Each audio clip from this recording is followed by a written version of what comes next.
Hello good evening, कैसे हैं आप लोग। मैं अक्षय आप सभी का स्वागत करता हूं टीच एक्स्ट्रा के लाइव सेशन में। आज हम लोग बीपीएससी का 15 मार्च 2024 को जो पेपर हुआ था, जो पेपर आपका कैंसिल हो गया था, उसको ही हम लोग कंटिन्यू करने वाले हैं। कल हम लोग ने देखा था, मतलब लास्ट क्लास में आप लोग ने देखा होगा, 1 से लेके 8 तक मैंने क्वेश्चन कराया था। बहुत ही बेहतरीन ढंग से आप लोग को पसंद भी आया है। आप लोग को लाइक कमेंट से मुझे पता चला है, आप लोगों ने कुछ कमेंट भी कर रखा है। जो मैंने आपसे पूछा था कि आपको बताना है कि किस किस चैप्टर में आपको मैथ में दिक्कत है, तो एक कमेंट आया था कि मोड मीडियन वाला जो आपका क्वेश्चन है उससे, तो उसको मैं आगे जो है फ्यूचर में जल्दी ही करा दूंगा। मैं आपको इसी वीक में मैं करा दूंगा। आज हम लोग क्या करने वाले हैं, उसके बाद कल हम लोग 8 तक क्वेश्चन देखे थे, 8 के बाद जो भी क्वेश्चन आपका 15 मार्च को पूछा हुआ था उसको हम लोग कंटिन्यू करने वाले हैं। बहुत ही बेहतरीन अंदाज में हम लोग आज उसका सोल्यूशन देखने वाले हैं। डिटेल में भी देखेंगे, जहाँ पे ट्रिक यूज करना है, कहाँ पे समय बचाना है, इन सारी बातों को भी हम लोग देखने वाले हैं। ठीक है, सो हम लोग शुरुआत करते हैं आज का सेशन, जो कि आपका क्वेश्चन नंबर 9 से है आई थिंक। ठीक है, चलिए, तो क्वेश्चन नंबर 9 में हम लोग को बोल रहा था आपका कि दो सह अभाज्य संख्याओं का गुणनफल, मतलब आपका मल्टीप्लिकेशन दिया हुआ है 117, उसका जो है आपको एलसीएम क्या होना चाहिए। देखिए, इस बार का जो आपका पेपर था ना, आपका 15 मार्च का, मैथ या फिर और भी सब्जेक्ट की बात करें तो इजी टू मॉडरेट था, बहुत ज़्यादा टफ नहीं बोलेंगे। इसलिए कटअप भी अगर जाता ना आपका तो अच्छा खासा ज़्यादा कटअप आपका होने वाला था। मैथ का पेपर अगर 20 क्वेश्चन मुझे लगता है पूछा हुआ था ना, 20 क्वेश्चन में आपका 10 क्वेश्चन आप विदाउट पेन का बना सकते हैं। वो आपको मैं बाद में बताऊंगा आपको। ये भी क्वेश्चन विदाउट पेन बनने वाला था, लेकिन वही लोग बना सकते थे जिसका कंसेप्ट जो है आपका क्लियर होता। जैसे ये सवाल है आपका, दो सह अभाज्य संख्याओं का गुणनफल क्या है आपका 117 है। मान लीजिए आपका दिया हुआ है कि आपका 117 है। 117 आप 13 का पहाड़ा आप लोग को याद होगा, 13 का टेबल, 13 नमा 117 होता है ना, तो इसको हम लोग क्या लिख सकते हैं, 13 लिख सकते हैं और 9 लिख सकते हैं। कल की क्लास में मैंने डिस्कस किया था प्राइम नंबर। प्राइम नंबर का दो ही फैक्टर होता है, या तो एक होगा या वो खुद से कटेगा। तो एक तो आपको दिख रहा होगा यहाँ पे क्लियरली कि हाँ, 13 क्या है आपका, 13 जो है आपका प्राइम नंबर है, या फिर इसको हम लोग क्या बोलते हैं, हिंदी में अभाज्य संख्या बोलते हैं। कल मैंने आपको डिस्कस किया था, और किसी को दिक्कत नहीं होना चाहिए कि आपका 13 जो है, आपका 13 इज ए प्राइम नंबर और 13 जो है आपका अभाज्य संख्या है। बट ये आपका 9 क्या है आपका 9, अगर आपसे मैं पूछता हूँ क्या ये अभाज्य संख्या है, तो आप बोलेंगे सर 9 तो अभाज्य संख्या नहीं लग रहा है, क्योंकि इसका 2 से ज्यादा गुणनखंड है। कैसे, क्योंकि सर इसका जो है एक गुणनखंड तो आपका एक तो खुद एक से कटेगा, दूसरा आपका 3 से भी कटेगा, तीसरा आपका 9 से भी कटेगा। तो प्राइम नंबर में आपने बोला था कि 2 फैक्टर होना चाहिए, ठीक है, लेकिन यहाँ पे आपका 3 हो रहा है। सो 9 इज नॉट प्राइम नंबर, 9 जो आपका अभाज्य संख्या नहीं है। ठीक है, नहीं है। तो अब जो है आपका इसका क्या है, ये को अभाज्य संख्या। ठीक है, को अभाज्य संख्या में क्या होता है, कम से कम आपका एक अभाज्य संख्या जरूर होने वाला। जैसे 13 और 9 में एक अभाज्य संख्या दिख रहा है ना, 13 के जगह पे आपका 13 गुने आप 3 भी लिखते हैं, यहाँ पे दोनों अभाज्य संख्या है। तो को प्राइम नंबर या सहभाज्य संख्या में आपका कम से कम एक नंबर जो है प्राइम नंबर आपका होने वाला है। एक फैक्टर आप और लिख लीजिएगा कि दो अभाज्य संख्या का HCF हमेशा आपका 1 होता है। ठीक है, इसका जो है लिख लीजिएगा, दो आपका अभाज्य दो अभाज्य संख्या का इंपॉर्टेंट फैक्ट है आपका, ध्यान रखेंगे, अभाज्य संख्या का आपका HCF, ठीक है, हाईएस्ट कॉमन फैक्टर जो है आपका कितना होता है, आपका हमेशा आपका ऑलवेज 1 आने वाला है। सो हम लोग थे यहाँ पे, इसको हम लोग लिख सकते हैं 13 गुने 9 आ गया आपका, लेकिन यही आपका क्या हो जाएगा, सहभाज्य संख्या हो गया। सहभाज्य संख्या में एक कम से कम आपका अभाज्य संख्या जरूर होगा। यहाँ पे अभाज्य संख्या क्या है आपका 13 है, 13 है, लेकिन 9 आपका नहीं है। तो कम से कम एक अभाज्य संख्या आपका होना चाहिए, यही आपका सहभाज्य संख्या। सह मतलब संस्कृत पढ़ते होंगे आप लोग, सह मतलब क्या होता है, मीनिंग इसका साथ, तो इसका जो है साथी हो गया आपका 9 का 13। ठीक है, अब इसका पूछा जा रहा है कि जो 13 और 9 है उसका एलसीएम क्या होना चाहिए। तो एलसीएम बहुत ही आसान हो गया आपके लिए। एलसीएम पूछा जा रहा है आपसे, एलसीएम कैसे निकालिएगा, 13 और 9 का एलसीएम बोलेंगे तो किसी से नहीं कटेगा, और जब नहीं किसी से कटता है, चूंकि एक आपका प्राइम नंबर है, तो हम लोग सिंपल क्या करते हैं, मल्टीप्लाई या फिर गुना करते हैं। तो 13 में 9 से गुना कीजिएगा तो कितना हो जाएगा 117। ये सारा कुछ माइंड में भी कर सकते थे आप, तो इसका आंसर क्या हो जाएगा आपका 117। सो आंसर जो है आपका बी हो जाएगा, B will be the right answer of this question, मतलब 117 117 जिसका होने वाला है। मैं साइड हो जाता हूं, आप इसका स्क्रीनशॉट भी ले सकते हैं बाद में नोट्स बनाने के लिए। तो ये था आपका क्वेश्चन नंबर 9, आई होप समझ में आपको आया होगा। नेक्स्ट क्वेश्चन की तरफ हम लोग मूव करते हैं। नेक्स्ट क्वेश्चन हमारे सामने, अच्छा इसको भी देख लीजिए, डिफिनीशन जिसको देखना है। प्रत्येक संख्या जो है आपका एक के साथ अभाज्य संख्या, मैंने आपको बता दिया है, एक अभाज्य संख्या आपका होना चाहिए सहअभाज्य संख्या में। हर अभाज्य संख्या हर दूसरी अभाज्य संख्या की सहअभाज्य संख्या होती है। जैसे आपका 13 था और 9 था, 13 यहाँ क्या था आपका अभाज्य संख्या था। ठीक है, ये बात आपको ध्यान रखना, ऑलरेडी मैंने डिस्कस कर दिया है। जैसे 2 और 3, कम 2 और 3 में जो है आपका बोलेंगे 2 और 3 दोनों क्या है आपका अभाज्य संख्या है, तो ये भी आपका सहअभाज्य संख्या हो गया, को प्राइम नंबर हो गया। आपको बोलेंगे 2 और 10 तो बोलेंगे ये भी जो है आपका क्या हो जाएगा, आपका सहअभाज्य संख्या हो जाएगा। बोलेंगे 3 और 30 तो बोलेंगे ये भी सहअभाज्य संख्या हो जाएगा, क्योंकि मिनिमम से मिनिमम आपका एक अभाज्य संख्या यहाँ पे दिख रहा है, जो कि यहाँ पे 2 है, यहाँ पे 2 है, यहाँ पे 3 है। क्लियर है, तो ये पॉइंट था। नेक्स्ट क्वेश्चन हमारे सामने क्या है, तो नेक्स्ट क्वेश्चन जो है प्यारा सा क्वेश्चन है आपके सामने, सिंपल सा सिंप्लीफिकेशन टाइप क्वेश्चन है। आपको दिया क्या है आपका 1/x प्लस 1/2 प्लस 1/3 बराबर आपका 4 दिया हुआ। आपको यहाँ पर क्लियरली दिख रहा होगा कि दो चीज होता है जब आप अलजेब्रा पढ़ेंगे, एक वेरिएबल होता है, एक कांस्टेंट होता है। वेरिएबल को हम लोग हिंदी में चर बोलते हैं और कांस्टेंट को हम लोग अचर बोलते हैं, जो कभी चेंज नहीं होने वाला। 1 2 3 4 5 आपका क्या हो जाएगा, कांस्टेंट हो जाएगा। X y z a b c ये सब जो है आपका क्या हो जाएगा, वेरिएबल हो जाएगा। सो यहाँ पे आपको क्लियरली दिख रहा होगा कि एक्स क्या है आपका, एक्स जो है वेरिएबल है, 2 3 कांस्टेंट है। तो एक काम कीजिएगा, कांस्टेंट को एक तरफ और वेरिएबल को एक तरफ कर लेते हैं। यहाँ पे आपका 4 है, ये आपका राइट साइड जाएगा तो माइनस में आ जाएगा, तो -1/2। ये भी राइट साइड हो जाएगा तो क्या हो जाएगा आपका -1/3। अब आपका 1/x हो जाएगा। इसका जो है आपका एलसीएम लेना है, सिंपल सा, 3 और 2 का एलसीएम कितना हो जाएगा 6। तो इसको इससे गुना कीजिएगा तो 24 माइनस 2 3 6 माइनस 3 दूना 6। सिंपल सा इसको सॉल्व कीजिएगा तो क्या हो जाएगा, 24 में से आप 5 घटाइएगा बट्टा 6 कीजिएगा। फाइनली जो आपका आंसर आने वाला है कहाँ पे, यहाँ पे मैं लिख रहा हूँ 1/x बराबर क्या हो जाएगा आपका, 24 में से 5 घटाइएगा तो 19/6। आपसे पूछा जा रहा है x, यहाँ पे 1/x अगर 19/6 है तो x अगर उल्टा होगा तो इधर भी आपका उल्टा हो जाएगा, तो x का वैल्यू क्या आ जाएगा 6/19, जो कि ऑप्शन नंबर ए हो जाएगा। ठीक है, इसका भी स्क्रीनशॉट आप लोग ले सकते हैं। ये था क्वेश्चन नंबर 10। स्क्रीनशॉट ले सकते हैं, सॉल्व करने की कोशिश भी करते रहिएगा आप लोग। आई होप ये भी सोल्यूशन आपको पसंद आया होगा। आपको इसमें कुछ नहीं था, सरलीकरण, इसमें बोर्ड मास का नियम आपको पता होना चाहिए। किसी भी एक्स या वाई जो आपका वेरिएबल है, 1 2 3 4 5 ये आपका कांस्टेंट है, राइट साइड इक्वल के हम लोग किसी भी तरह साइड चेंज करते हैं तो उसका प्लस माइनस माइनस प्लस, मतलब उसका साइड साइन जो है आपका चेंज होता है। नेक्स्ट क्वेश्चन आपके सामने क्या है, एवरेज का क्वेश्चन है प्यारा सा। एक छात्र के अंक गलती से 63 के बजाय 83 होगा, लिखना था 63 हो गया 83 था, बढ़ जाएगा, बढ़ गया, उसका औसत बढ़ गया होगा ना। आपको देना था, मान लीजिए कोई आपको देगा आपको 5 रुपया, या 5 रुपया छोड़िए 1000 में बताते हैं, कोई आपको देना था, किसी को देना था आपको 5000, लेकिन आपको जो है दे देगा 10,000, तो आपको 5000 का तो फायदा हुआ ना जी।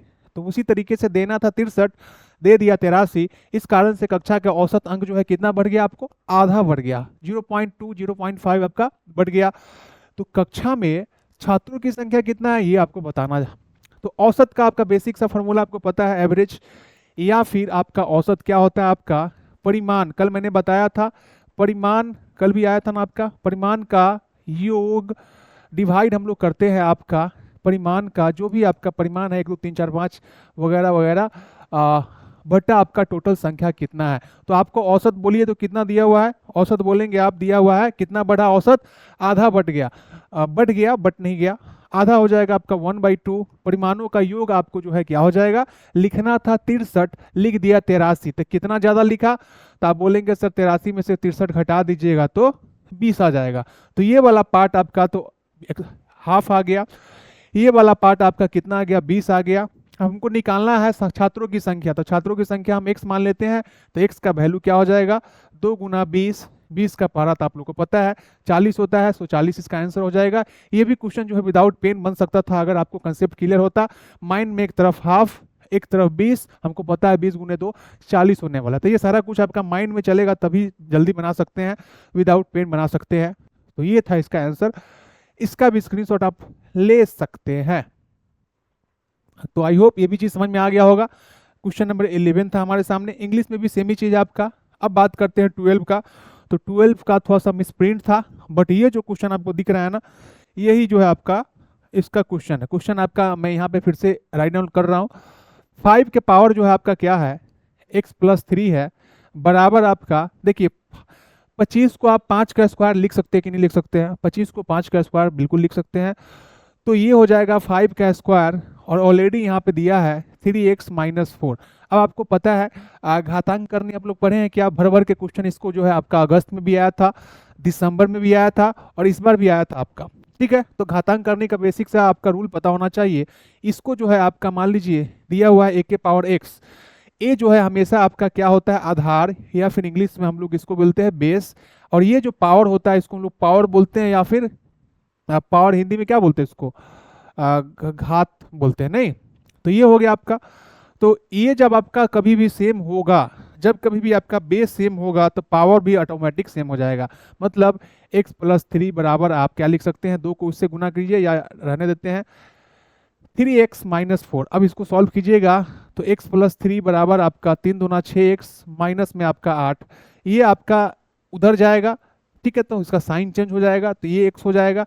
ये इधर आएगा 3, तो ये इसका साइन हो जाएगा, ये हो जाएगा प्लस।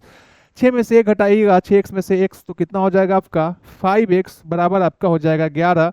x का वैल्यू कितना आ जाएगा? 11/5। यही x का वैल्यू आपसे पूछा जा रहा है। तो x का वैल्यू 11/5 कहाँ पे है? यहाँ पे है। सो ऑप्शन नंबर क्या हो जाएगा इसका? 1 हो जाएगा 11/5। क्लियर है? ठीक है, आई होप ये चीज क्लियर हो गया होगा, समझ में आपको आ गया होगा। तो ये था आपका क्वेश्चन नंबर 12 का सॉल्यूशन। ठीक है, सो आई होप ध्यान रखिएगा, ये सब पे आपका क्वेश्चन हर बार आ रहा है। इस कंसेप्ट को क्लियर करना है।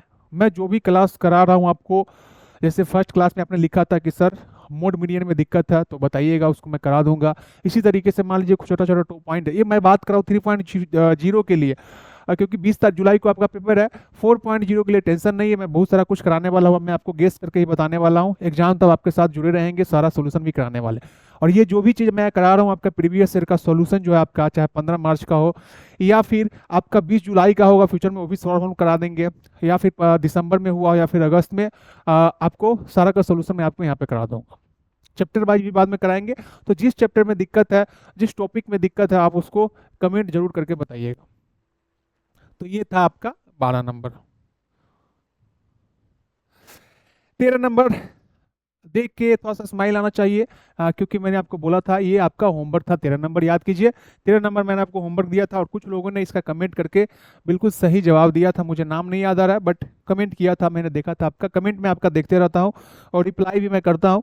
सो कमेंट जरूर कीजिएगा, सेशन कैसा लगता है और किस चीज़ में दिक्कत है, कोई चीज़ समझ में नहीं आया, कोई चीज़ में कठिनाई है, किसी चीज़ को अच्छा लगा, आपको क्लास नहीं लगा, आप जरूर कमेंट के माध्यम से शेयर कर सकते हैं। 5% वार्षिक साधारण ब्याज पर निवेश की गई धनराशि का मूल्य जो है 40% बढ़ाने में कितना समय लगेगा? देखिए, बेसिक चीज इसमें पता होना चाहिए, हम लोग बचपन से पढ़े हैं 6 क्लास के बाद से, कि साधारण ब्याज बराबर होता है मूलधन गुना समय गुना दर बट्टा में 100। ठीक है, सेम चीज हम लोग इंग्लिश में बोलते हैं PRT/100। पी क्या होता है? प्रिंसिपल होता है, आर आपका रेट ऑफ इंटरेस्ट होता है, टी आपका समय होता है, SI मतलब सिंपल इंटरेस्ट होता है। तो ये हम लोग बचपन से पढ़े, हम लोग फॉर्मूला हम लोग को पता होता है।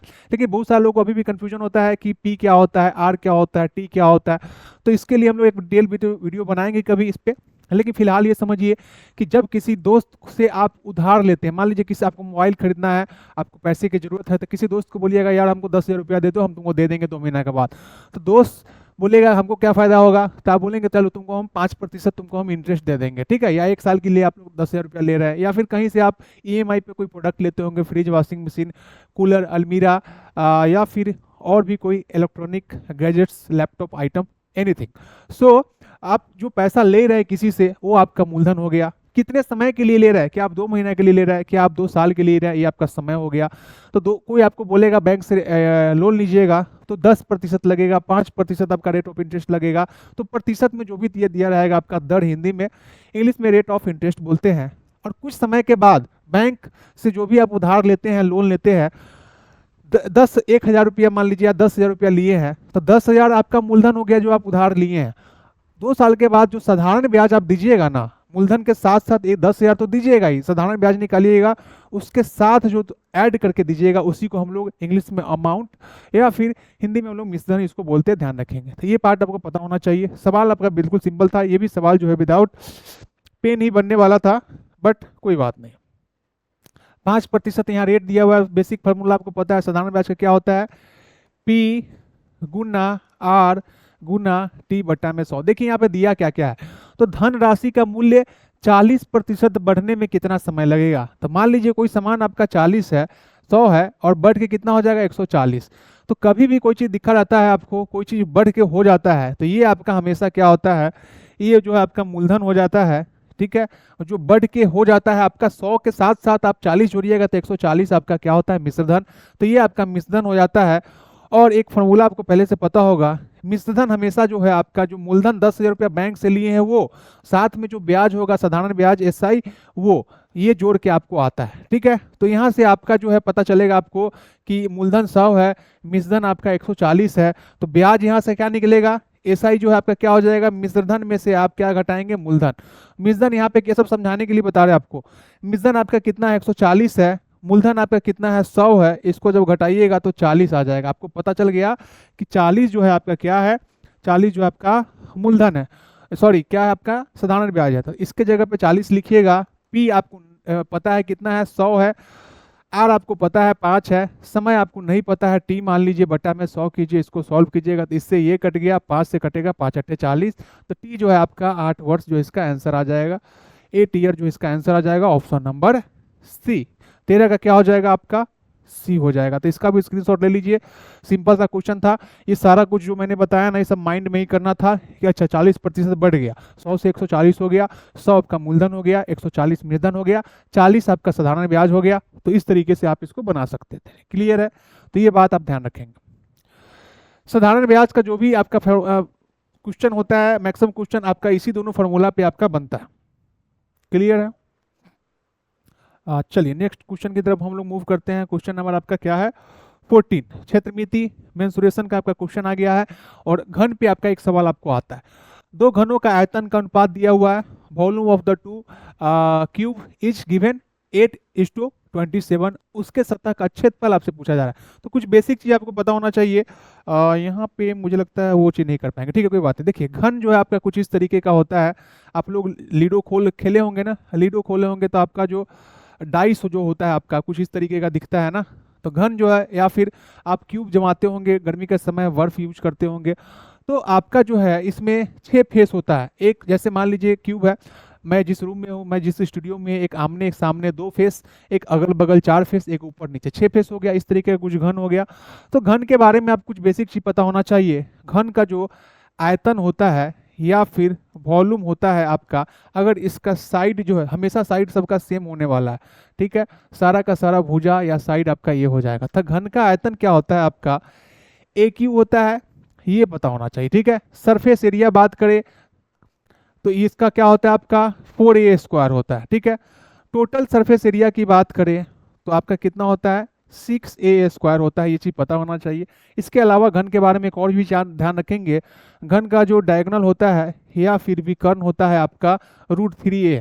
इसमें कोई भी चीज आपको पूछ सकता है, एक आपको दे देगा नॉर्मल सा कि घन का a दिया हुआ आपका 5, तो आयतन क्या हो जाएगा था 5 का क्यूब 125। ठीक है, विकर्ण पूछेगा तो 5√3 हो जाएगा। टोटल सरफेस एरिया पूछेगा तो 5 का स्क्वायर गुने 6 करेंगे तो कितना हो जाएगा 150। इसको निकालेंगे तो 25 से 25 चौका 100, ये आपका 100 हो जाएगा। तो इस फार्मूला से आपको कोई भी चीज पूछेगा तो आप बना सकते हैं। मिनिमम इतना से इतना आपको पता होना चाहिए घन के बारे में, इससे ज्यादा आपको नहीं पूछता है। तो ये था आपका घन। दिया है आपका घनों का आयतन का अनुपात 8 और 27। मान लीजिए पहला ये वॉल्यूम 1 है, दूसरा घन का वॉल्यूम 2 है, ये दिया है आपका 8 और 27। ठीक है, 8 और 27 दिया है। अब आप मान लीजिए आपका आयतन दिया हुआ है, यहाँ पे आयतन आपका दिया हुआ है, मान लीजिए किसी का इसका 8 दिया हुआ है और ये आपको नहीं पता है, क्योंकि आप जो है क्षेत्रफल जो है, क्षेत्रफल आप तभी निकालिएगा ना जब ए पता हो।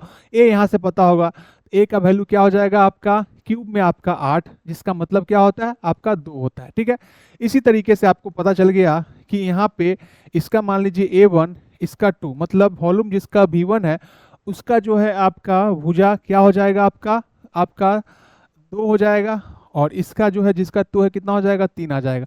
अब आपके पास आ गया कि हाँ इसका भुजा 2 है, इसका भुजा 3 है, दो घन आपका अलग अलग है। क्षेत्रफल एरिया आपसे पूछा जा रहा है, ये आपका दूसरा आ गया, इसको इग्नोर कीजिएगा इंग्लिश में। तो क्या करेंगे आप 6a², तो पहले वाला का आपका 6a², दूसरे वाला का भी 6a1², दूसरे वाला का 6a2²। 6 से 6 तो आपका कट जाएगा, 6 से 6 तो कट गया, लेकिन आपका A1 क्या आया है, 2 आया है, तो 2 का स्क्वायर, और A2 क्या आया है, 3 का स्क्वायर, तो 2 दूना 4, 3 तिहाई 9, 4/9, 4:9, आपका ऑप्शन नंबर क्या हो जाएगा, बी। इसका स्क्रीनशॉट भी आप लोग ले सकते हैं। तो ये था आपका 14 नंबर। 14 नंबर का आपका क्या हो जाएगा, आपका 4:9। आपको ये फॉर्मूला ध्यान रखेंगे, हो सकता है फ्यूचर में इसमें से कोई पूछ दे। विकर्ण जो है काफ़ी इंपॉर्टेंट है, विकर्ण पे एक सवाल आगे आपको देखने को मिलेगा घन के बारे में। आपको इस तरीके से सवाल को बनाना था। फॉर्मूला क्षेत्रमिति का, मेंसुरेशन का आपका सबका पता होना चाहिए, चाहे आपका घन हो गया, घनाभ हो गया, इसके अलावा आपका बेलन हो गया, शंकु हो गया, सिलेंडर हो गया, इन सारी चीज़ों के बारे में आपको पता होना चाहिए। क्लियर है? तो ये था 14 नंबर। नेक्स्ट क्वेश्चन आपका जो है गुणनखंड से पूछ दिया गया है आपसे, कि इसको सॉल्व करने में बहुत सारे लोगों को दिक्कत होता है। कमेंट करके मुझे जरूर बताइएगा किनको किनको दिक्कत है इसमें। इसको सॉल्व करने का तरीका देखिएगा। वाई स्क्वायर दिया है, माइनस में 7y दिया है, प्लस में आपका 12 दिया है। इस तरीके का सवाल, इसको गुणनखंड निकालना है। इसको भी आप लोग जो है 7 8 से ही बनाते होंगे, लेकिन बहुत सारे लोगों को अभी भी कठिनाई होगा, मुझे पता है, तो कमेंट करके बताइएगा आप लोग। इसको जो है बनाने के लिए सबसे बेस्ट तरीका क्या है, सबसे पहले आप इसको पकड़ेंगे 12 को, ठीक है, जो कांस्टेंट है, ये जो आपका द्विघात समीकरण हम लोग बोलते हैं जिसमें स्क्वायर होता है, ठीक है। तो सबसे पहले 12 को पकड़ेंगे। 12 को आप क्या लिख सकते हैं, 4×3 लिख सकते हैं कि नहीं लिख सकते हैं। आपको इस 4 और 3 को ऐसे सोचना है कि आपका -7 बन जाए, या 12 की जगह पे आप इसको 12×1 भी लिख सकते हैं, लेकिन 12 में से 1 जो हटाइएगा तो 11 आ जाएगा। तो किसी तरीके से जोड़ घटाव करने से आपका 7 नहीं बन रहा है, लेकिन 4 और 3 को जो है आप जोड़िएगा तो 7 बन जा रहा है। तो इस तरीके से आपको इसको सोचना है। तो सबसे पहले लिखेंगे वाई स्क्वायर। अब जो है आपका यहाँ साइन माइनस रखना है, तो -4y -3y। तो देखिए 4 3 12 भी हो गया, और 4 3 जोड़िएगा तो 7 भी आ जाएगा। अब इसको सॉल्व कीजिए। इसके बाद आपको क्या होता है, यहाँ पे भी y कॉमन है, यहाँ पे y कॉमन है, तो y कॉमन लेंगे तो ये हो जाएगा y -4, और यहाँ पे भी कॉमन लेंगे आप, क्या 3 कॉमन लेंगे तो ये भी आपका y -4 हो जाएगा। तो 3 ये आपका आ जाएगा। फाइनली जो है आपका क्या आने वाला है, ये जो कॉमन है उसको लिखते हैं y -4, और ये जो आपका y -3 है उसको लिखते हैं। तो यही जो है इसका गुणनखंड है, या फिर यही जो इसका फैक्टर है, फैक्टराइजेशन है। तो देखिए y -3 y -4 है कहीं पे, तो इसमें नहीं है, इसमें भी नहीं है, इसमें भी नहीं है, इसमें भी नहीं होगा। तो इसका आंसर क्या हो जाएगा, आपका 15 का आपका आंसर डी हो जाएगा, ठीक है। 15 का आंसर क्या हो जाएगा, आपका डी हो जाएगा, ध्यान रखेंगे। तो इस तरीके से सवाल बनेगा। अभी भी किसी को इसमें दिक्कत है तो कमेंट के माध्यम से बताइएगा, मैं इसको कभी डिस्कस करूंगा। बट इस पे भी सवाल आपको अगस्त में भी आया है, दिसंबर में भी, मार्च में भी। मार्च में तो कर दिख ही रहा आपको। गुणनखंड आप लोग सीख लीजिएगा, एक सवाल आपको आता है, ध्यान रखेंगे, ठीक है। सबसे बेस्ट तरीका बनाने का यही है। सबसे पहले आप क्या कीजिएगा, इसको गुना कीजिएगा, और इसको आप इस तरीके, जैसे यहाँ पे 4×3 भी 12 होता है, 12×1 भी 12 होता है, 6×2 भी 12 होता है, लेकिन इस दोनों का यूज करके इस केस में आप क्या 7 ला सकते हैं, 7 आप नहीं ला सकते हैं, लेकिन यहाँ से 7 आ गया है। ये प्रोसेस सबसे पहला, आपको बहुत सारे लोग यही नहीं सोच पाते हैं, तो ये चीज आपको करना है। तो ये था आपका 15 नंबर का सोल्यूशन। आई होप आपको पसंद आया होगा। 15 नंबर था आपका। नेक्स्ट क्वेश्चन आपके सामने क्या है, 16 नंबर, जो कि 16 नंबर है। अवलोकन को आपको देखना है, पहचानना है। जब आपको मोड मीडियन बताएंगे ना, तो ये चीज आपको समझ में आ जाएगा, उसी में आपको आ जाएगा। बोला जा रहा है कि बहुलक, जो भी संख्या आपको दिया है उसमें से बहुलक मतलब होता है जो सबसे ज्यादा बार आया है, बहुत बार आया हुआ है, ठीक है, उसी को लिखना होता है। इंग्लिश में इसको हम लोग क्या बोलते हैं, मोड बोलते हैं, ठीक है। तो देखिएगा संख्या पहले कौन कौन सा है, यहाँ पे संख्या मान लीजिए पहले 2 है, 1 है, 2 है, 3 है, 3 के बाद कितना है जी, 3 के बाद 7 है, 7 के बाद 6 है, या पहले 6 लिखते हैं, पहले 6 है, 7 है, 9 है। अब इस तरीके का सवाल हुआ है, जब बहुलक पूछेगा तो जो सबसे ज्यादा बार आया है, तो देखिए एक कितना बार आया है, बोलेंगे सर एक जो है आपका 1 बार, 2 बार, 3 बार आया है। पर लिख लीजिए यहाँ पे एक जो है आपका 3 बार आया। 2 कितना बार आया है, तो 2 बोलेंगे सर 2 जो है आपका 1 बार, ये 2 एक ही बार आया है, तो 2 को लिखेंगे 1 बार, ठीक है। इसके बाद पूछेंगे आपसे 3 कितना बार आया है, तो बोलेंगे सर 3 1 बार। 3 भी जो है आपका 1 ही बार आया है, तो लिख देंगे 1 इसको। पूछेंगे सर 6 कितने बार आया है, तो 6 को देखिए तो कितना बार आया आपका, 6 बोलेंगे सर 1 ही बार आया हुआ है, तो 6 को लिखेंगे, ठीक है, चलो तुम भी 1 बार आया हो।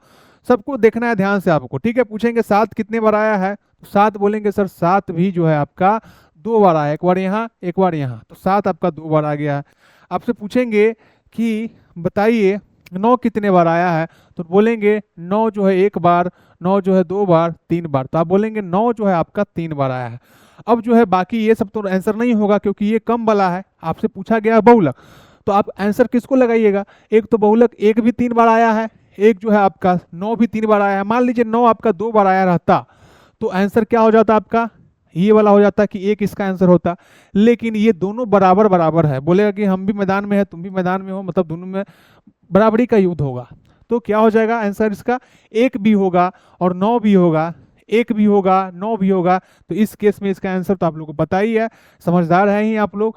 उपयुक्त में से एक से अधिक। इंटरेस्टिंग क्वेश्चन था, बहुत सारे लोग जल्दीबाजी में अगर 3 दिखता तो 3 पे टिक लगाते, अगर 9 दिखता तो 9 पे टिक लगाते, सॉरी 1 पे टिक लगाते या 9 पे टिक लगाते और हो जाता गलत। आपको कॉन्सेप्ट होने के पता होने के बाद भी गलत हो जाता। तो ये भी सवाल जो है आप बहुत ही आसान था, इसका भी स्क्रीनशॉट आप लोग ले सकते हैं। अब पूरा मैं कलरफुल कर दिया, मैं सारे कलर का सातों कलर मैंने यूज कर लिया समझाने के लिए। सो आई होप ये भी चीज़ आपको समझ में आपको आया होगा। तो ये था आपका प्रश्न संख्या क्वेश्चन नंबर 16। ठीक है, क्लियर है। अब आते हैं नेक्स्ट क्वेश्चन आपका, हाँ 17 नंबर जो है नेक्स्ट क्वेश्चन है आपका। इसमें क्या है, आपको बताना है, ये चीज ध्यान रखेंगे कि असत्य बताना है, मतलब जो भी आपका स्टेटमेंट दिया है उसमें से आपको गलत बताना है। जल्दीबाजी में सही बता देते हैं बहुत सारे लोग। ध्यान से जो पूछा जा रहा है उसी का जवाब आपको देना है, ठीक है। तो समबाहु त्रिभुज का क्षेत्रफल √3/4। समबाहु त्रिभुज का क्षेत्रफल के बारे में जान लीजिए, आया है तो समबाहु त्रिभुज का जो क्षेत्रफल होता है आपका, मान लीजिए ABC है, तो इसका जो क्षेत्रफल या एरिया की बात करें तो फॉर्मूला होता है √3/4 साइड का स्क्वायर। ठीक है, ये अगर ये साइड अगर है समबाहु त्रिभुज में, ध्यान रखना है कि इंपॉर्टेंट फैक्ट लिख लीजिएगा, जिसको पहले से नहीं पता होगा, जिसको पहले से पता होगा रिवीजन हो जाएगा, कि सारा का सारा भुजा जो है साइड जो है आपका इक्वल है, each sides are equal. Okay, पहला। दूसरा स्टेटमेंट आपका जो है पता होना चाहिए कि इच एंगल जो है आपका, सारा का सारा कोण जो है आपका 60 डिग्री होता है, ये पता होना चाहिए। तो ये बात हो गया। क्षेत्रफल की बात हो गया, मान लीजिए यहाँ पे कोई हाइट दिया हुआ है तो इसका अगर एच पूछेगा तो इसका फॉर्मूला होता है √3/2a। ये यहाँ पे ऐसे नहीं लिखा मैंने, ये काम का चीज़ है, हो सकता है फ्यूचर में आपको इसके जगह पे देखिए। तो समबाहु त्रिभुज का क्षेत्रफल जो है √3/4 a² सही दिया हुआ है, तो ये स्टेटमेंट तो सही है। तो ये स्टेटमेंट हो सकता है कल को हाइट पूछेगा तो √3/2a होता है, ठीक है, तो ध्यान रखेंगे। तो पहला स्टेटमेंट सही है। दूसरा स्टेटमेंट बिल्कुल गलत है कि त्रिभुज का क्षेत्रफल √3/2a² होता है। त्रिभुज का क्षेत्रफल याद कीजिए क्या होता है, बेसिक वाला 1/2 गुना आधार को, जिसको इंग्लिश में बेस बोलते हैं और इसको हम लोग हाइट बोलते हैं, हिंदी में ऊंचाई बोलते हैं। तो दूसरा स्टेटमेंट ही लग रहा है कि गलत है। तीसरा स्टेटमेंट जो है वृत्त का क्षेत्रफल πr²। वृत्त का क्षेत्रफल आप लोग को पता है ना, वृत्त का क्षेत्रफल की बात करें तो क्या होता है, πr² होता है, बिल्कुल सही बात है। परिधि भी लिख लीजिएगा या फिर इसको पेरीमीटर जो हम लोग बोलते हैं, ठीक है, तो क्या होता है आपका 2π और होता है। तो ये सारा स्टेटमेंट आप राइट डाउन कर लीजिएगा, लिख लीजिएगा, सारा मैंने इंपॉर्टेंट फैक्ट मैंने बताया है। क्लियर है। अगर मान लीजिए इसका रेडियस r दिया हुआ है तो इसका भी स्क्रीनशॉट आप लोग ले सकते हैं। ये था क्वेश्चन नंबर 17 नंबर 17 नंबर। तो ऐसे देखिए, आपने देखा कि आपको जो है एक क्वेश्चन का भी पूछ देगा, बी वाला भी पूछ देगा, ऐसा भी क्वेश्चन पूछा जिसका answer none of the above भी होगा, ऐसा भी क्वेश्चन पूछा जिसका आंसर मोर देन 1 हो जाएगा या एक से अधिक आंसर होगा। समझ में आया बात? तो इसका क्वेश्चन आपका आसान था 15 मार्च का, लेकिन जो लोग अलर्ट होकर पेपर नहीं देंगे, जल्दीबाजी में बनाते होंगे, उनको कैलकुलेशन में भी दिक्कत हुआ होगा, या फिर आप टिक आने के बाद भी टिक गलत लगाते होंगे अगर सारा ऑप्शन को ध्यान से नहीं देखेंगे तो ये था आपका 17 नंबर। आई होप ये भी चीज़ आपको पसंद आया होगा। जो एक्स्ट्रा इन्फॉर्मेशन मैं लिखता हूँ ऐसे नहीं लिखता हूँ, आपके काम का है, हो सकता है आपके पेपर में यहाँ से पेपर आ जाए, तो ध्यान रखेंगे आप लोग। तो ये था आपका 17 नंबर। क्वेश्चन नंबर 18 है, इंटरेस्टिंग क्वेश्चन थोड़ा सा। वृत्त का क्षेत्रफल मैंने अभी बताया क्या होता है, πr²। उसकी परिधि का 2 गुना है। जो दिया है उसको लिखिए, वृत्त की त्रिज्या बताना है। अब आपको पता है क्या ये वृत्त है, वृत्त का क्षेत्रफल क्या है आपको पता है, होता है πr² होता है, तो लिखेंगे πr²। ये जो है क्या है, उसकी परिधि का 2 गुना है। तो परिधि या पेरीमीटर या सरकमफ्रेंस क्या होता है आपका, 2πr होता है वृत्त का, अभी मैंने बताया है। तो आपका जो है पाई से तो पाई कटता हुआ दिख रहा है, पाई से पाई बोलेगा, कट गया। आर जो है आपका, एक आर तो आपका यहाँ से भी कट गया, तो आर का वैल्यू फाइनली क्या आ रहा है, 2 आ रहा है। ठीक है, आर का वैल्यू क्या आ रहा है आपसे, 2 आ रहा है। आपसे पूछ क्या रहा है, वृत्त की त्रिज्या। क्यों गलत हो रहा है, पाई आर स्क्वायर बराबर 2 पाई आर वृत्त का क्षेत्रफल उसकी परिधि का दोगुना। अच्छा, परिधि का आपका दोगुना है तो 200, ये तो परिधि हो गया, लेकिन दोगुना मैंने नहीं लिखा था, तो आर बराबर क्या हो जाएगा आपका, 2 × 2 क्या हो जाएगा, 4 हो जाएगा। सो आंसर क्या हो जाएगा आपका, आंसर जो आपका 4 हो जाएगा। क्या हो जाएगा इसका आंसर, 18 का 4 हो जाएगा। इसका भी स्क्रीनशॉट आप लोग बिल्कुल ले सकते हैं, जल्दी से ले लीजिएगा। और सारे सवालों को आई होप कि जो लोग देख रहे होंगे ना, क्योंकि वीडियो आपका रिकॉर्डेड मोड में है, अपलोड होगा, सो आई होप कि सभी लोग जो है वीडियो को पहले पॉज करके देखते होंगे, फिर चेक करते होंगे, सेल्फ असेसमेंट करते होंगे कि कहाँ पे किनको क्या दिक्कत है। जो भी दिक्कत है उसको लिखिएगा, और जो भी चीज़ समझ में आया है गुड है, नहीं समझ में आया होगा तो उसको कमेंट करके बताना है। लेकिन पहले आपको खुद से ट्राई करना है, खुद को देखना है कि आपसे बन जा रहा है, बन जा रहा है तो समय में बन रहा है कि नहीं बन रहा है, नहीं बन रहा है तो कहाँ पे दिक्कत हो रहा है, कैलकुलेशन में दिक्कत आपको है या फिर कंसेप्ट का दिक्कत है, तो ये आपको आगे आपको ले जाएगा। ये चीज़ आपको पता होना चाहिए कि हाँ आपको समस्या क्या है, क्योंकि आप मेरे सामने नहीं है, ऑफलाइन में नहीं है कि मैं आपको बता सकूँ कि हाँ आपको ये चीज़ का दिक्कत है। ठीक है, तो ये चीज़ का आप लोग ध्यान रखेंगे। और जो भी आपको दिक्कत हो, किसी चैप्टर में दिक्कत हो, चूंकि आपका 3.0 के लिए ज़्यादा समय नहीं है, तो मैं आपको कुछ सोल्यूशन और भी कराने वाला हूँ। कल बुधवार है, कल भी वीडियो मिलेगा आपको, सॉरी कल मंगलवार है, और कुछ गेस भी मैं करा दूंगा जिसमें से आपको पेपर देखने को मिलेगा मैथ में। ठीक है, फॉर्मूला भी मैं रिवीजन कराने वाला हूँ। तो ये था आपका 18 नंबर। जा, ये तो क्वेश्चन समाप्त हो गया। तो अब जो है आपका 15 मार्च का मैंने टोटल सोल्यूशन आपका करा दिया है, 15 मार्च का टोटल आपका सोल्यूशन हो गया है। सो आप लोग क्या कीजिएगा, वीडियो को पॉज करके सबको बनाने का ट्राई कीजिएगा।